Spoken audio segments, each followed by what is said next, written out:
Šįkart lankomės Rytų Lietuvoje, Švenčionių rajone.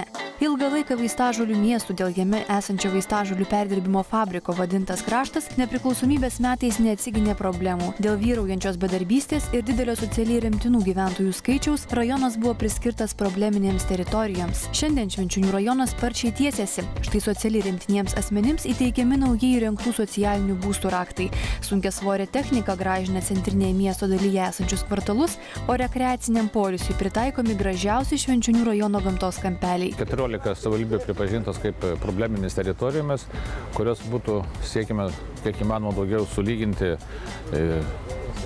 atsilikimą, sakykime, nuo kitų rajonų, nuo kitų miestų. Naujai įrengtuose 10 socialinių būstų įsikursinčios šeimos pasakoja šios dienos laukusios kone 10 metų. Turbūt tas pasaka.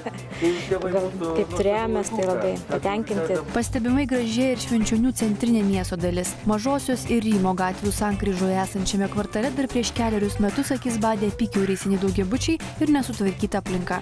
Renovavus pastatus gyventojų šildymą mokės perpus mažiau. Jau netrukus čia bus įrengtos vaikų žaidimo aikštelės, naujos automobilių stovėjimo vietos bei apšviestos gatvės.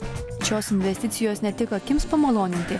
Štai Švenčionių rajone esančiame Sarių kaime pagal tą pačią programą įsisavintos investicijos jau atnešė pirmuosius rezultatus. Sutvarkius ežero pakrantės, įrengus laisvalaikio zonas bei daugiafunkcinę sporto aikštelę, padidėjo gyvenvietės patrauklumas.